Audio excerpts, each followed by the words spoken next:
Le Festival du Polar à la plage au Havre, les Encres Noires, la 21e édition. Et j'ai en face de moi, alors il y a le polar, il y a aussi la lecture jeunesse, et c'est très très bien d'intégrer la lecture jeunesse au Festival du Polar à la plage. Et j'ai la chance d'avoir auteur Christiane Angibous-Hainaut. Bonjour. Bonjour. Alors est-ce que c'est... je pose souvent la même question, et c'est la première fois que vous venez ici au festival, et la première fois que vous venez au Havre, donc ça fait deux questions. Alors, c'est pas la première fois que je viens au Havre, j'y suis venue déjà il y a très très très longtemps, mais j'ai redécouvert le Havre à cette occasion. Mais c'est la première fois que je viens au festival. Et vous venez d'où à l'origine? Je suis de l'Île-de-France, grand sud d'Île-de-France, 50 km, région de Rambouillet. Ah oui, c'est une belle région. C'est une très très belle région, la région de Rambouillet qui est allée, on va dire, à 1h30 d'ici. D'ici, ça fait plutôt de chez moi presque 3 heures. Ah oui, alors oui, bon, Oui, je viens de loin. on n'a pas le même GPS alors. L'appel de la mer, il n'y a pas de problème. Ah bah justement, avant de commencer de parler de vos œuvres, ça doit vous faire plaisir d'être assis. Vous avez des lecteurs et vous avez juste en face de vous la mer. J'ai pas encore eu le temps d'aller faire un tour sur la plage ou sur le bord de mer, mais d'ici j'ai une très belle vue et ça me fait plaisir d'être bien installée et de voir cela.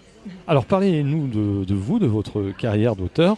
Ça fait combien d'années que vous écrivez des livres? Est-ce que vous avez écrit pour les adultes et vous n'écrivez spécialement que pour les enfants? Alors comme beaucoup d'auteurs, j'écris depuis que je suis toute petite, on va dire ça, c'est récurrent. J'ai beaucoup écrit pour moi. Et donc aujourd'hui, on peut dire que ce sont des histoires qui sont pour adultes éventuellement, parce que j'ai grandi avec mes histoires, mais j'ai jamais été éditée dans ce domaine-là.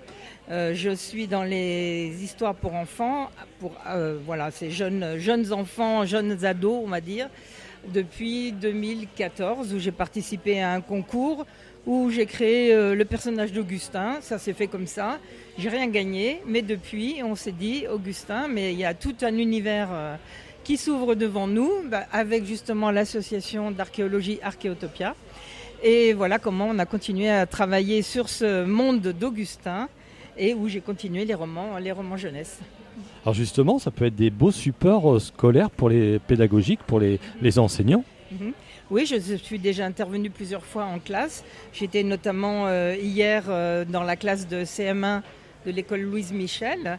Et donc après l'étude du livre, j'ai pu répondre aux questions des enfants sur la création du personnage, comment on fait un portrait, si c'était vrai, si c'était pas vrai, est-ce que j'avais bien été là-bas, pourquoi j'avais créé Augustin, qu'est-ce qui se passe, etc. C'était très très très sympathique. Alors à quel moment c'est l'association Archéotopia qui est venue vers vous ou plutôt l'inverse? Alors, c'est plutôt l'inverse dans le sens où moi, en tant que relectrice bénévole, j'ai relu la thèse du docteur en archéologie, monsieur Grand-Sardesmont, aujourd'hui qui est donc le directeur technique d'Archéotopia. Et en fait, avec la relecture de cette thèse, alors ça c'était en 2007, quelque chose comme ça, en 2003 même, je suis restée en archéologie et il a fondé cette association et j'ai accepté de l'aider à la cofonder et depuis, je n'ai pas quitté Archéotopia. Vous étiez passionné à la base ?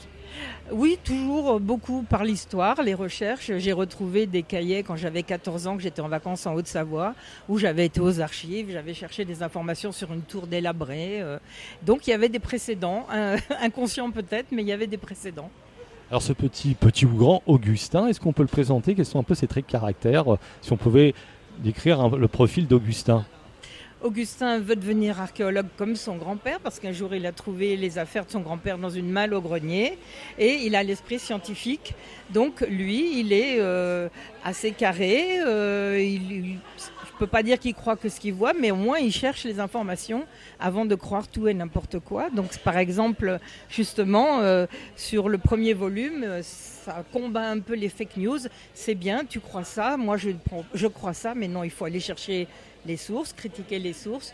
Je me rapproche pas mal aussi des programmes scolaires en ce domaine et de ce qu'on demande aux enfants d'être vigilants en classe pour la vie de tous les jours. Donc Augustin, mon modèle, c'est Jean-Olivier, le docteur en archéologie d'Archéotopia, parce que j'avais jamais été avant confrontée directement à un vrai scientifique comme ça. Et donc mon modèle, c'est lui, et il me sert de conseiller effectivement sur les écritures pour la partie archéologique. Voilà. Ça doit aider d'avoir son conseiller spécial à la maison. Alors ça aide, mais c'est pas pratique, parce que je suis obligée de rester dans un vrai réel pour cette partie-là. Et donc, quand la plume de l'écrivain s'envole à gauche ou à droite, il me remet dans les rails pour cette partie-là. Et donc, c'est un petit peu un manque de liberté, mais ça oblige aussi un travail d'écriture très passionnant. Et je remplace par tout ce qui est à part, là, à côté. Le policier, l'amitié, voilà, ça reste les thématiques et les genres de chacun des livres ce qui sous-tend en termes de patrimoine et d'archéologie, la partie réelle. Elle disparaît dans l'histoire, on ne fait pas un cours aux enfants, quoi. Justement, parce que c'est vrai que lui, c'est le vrai scientifique, et il faut l'adapter au langage, parce que si on met des termes trop techniques dans les livres, je pense que l'enfant peut être perdu. Il a fallu, et vous avez plutôt le boulot d'adapter son langage scientifique. Vous avez parlé tout à l'heure de collection d'une thèse. Voilà, est-ce que c'est facile par rapport à tout ça, d'adapter justement par rapport aux élèves ados? C'est pas très difficile, il suffit de... Alors j'ai quand même lu beaucoup de livres jeunesse, je me suis quand même bien sûr pas mal informée, mais le plus important c'est plutôt dans les techniques, c'est-à-dire faut faire des phrases courtes, faut faire des paragraphes pas trop longs, avoir des centres d'intérêt qui sont vraiment ceux des enfants de l'âge des lecteurs. Donc ça va. Pour les mots, je ne me suis pas du tout privée dans mon style d'écriture et dans le vocabulaire. Au début, on me l'a un peu reproché. J'ai eu des parents qui sont venus me dire « Oh, t'as plein trop de mots, beaucoup trop compliqués, ça va pas plaire. » Mais les enfants adorent les mots compliqués. Ils comprennent pas au début, ils passent dessus, ça les gêne absolument pas pour la lecture. Après, ils s'informent s'ils ont envie. Et après, ils ressortent le mot compliqué, très fiers. Donc, j'ai simplifié pas mal de vocabulaire où j'ai tenté de l'expliciter dans la phrase. C'est-à-dire que si un des personnages sort un mot compliqué, l'autre dit « Mais attends, qu'est-ce que ça veut dire ?» Et on explique là. Ou il y a des notes de bas de page. Et dans mes derniers bêta-lecteurs, ils m'ont dit qu'ils étaient d'accord pour avoir beaucoup plus de notes de bas de page. Ils aiment bien les informations complémentaires qu'on leur met au fur et à mesure. Donc, aucun problème. Aucun problème. Alors, qui dit livre jeunesse, dit illustration. Qui est alors c'est vrai qu'à la radio, c'est pas facile. Je vous invite à aller justement sur Internet, vous tapez donc Christiane Angibous Hainaut, voir les illustrations. Qui est à l'origine de ces illustrations de vos livres ? Alors, c'est en deux temps. Je dirais que les personnages, c'est moi qui les crée. En termes de définition de personnages, de caractère, de look, comment ils sont habillés, l'aspect qu'ils doivent avoir, etc. Leurs attitudes, comme tout romancier crée des personnages. Et après, je travaille avec Paola Cardenas, qui est brésilienne. Voilà, donc on s'est rencontrés sur une plateforme de mise en service. Et je travaille avec elle par-delà les mers, on travaille en anglais. Et elle a adoré le personnage. On en a cherché, parce que je dis ça parce que Archéotopia m'a beaucoup aidé là-dessus. On en a testé plusieurs, aussi bien en France qu'ailleurs. Et c'est avec elle vraiment que ça a le mieux fonctionné. Et donc, quand par exemple je veux une scène particulière, je fais un petit dessin, un petit brouillon. Et puis elle me propose des choses jusqu'à ce qu'on soit d'accord. Après, elle met en couleur. S'il y a des objets techniques à représenter, eh bien là, je lui envoie des photos et on vérifie que c'est bien comme ça que ça se passe. C'est là que Jean-Olivier intervient des fois pour dire cet objet-là, il doit être plutôt comme ci ou comme ça. Et ça se passe très très bien. On travaille très bien ensemble et c'est très agréable. Et je sais que de nombreuses personnes m'ont dit qu'ils aimaient beaucoup les dessins. Voilà, ça alors, c'est bien, c'est vrai que c'est vraiment réussi. Et quels sont vos projets à venir ? Alors, les projets à venir, c'est toujours le monde d'Augustin avec continuer les romans, parce que j'en ai 4 qui sont déjà finis d'écrire. Donc après, il faut les publier. C'est toujours là que c'est le plus difficile. Archéotopia a repris le 4e volume parce que mon précédent éditeur, qui ne m'a pas abandonné, mais qui publié des histoires que sur la Bretagne, m'a dit vas-y, publie tes autres en attendant que tu reviennes en Bretagne. Et donc là, j'ai fait Chartres. Il y a Dourdan qui va sortir avec le château de Philippe Auguste. Et il y a une qui se passe au Louvre à Paris avec une dame que j'ai rencontrée. On a fêté ses 100 ans là, il y a 2 ans.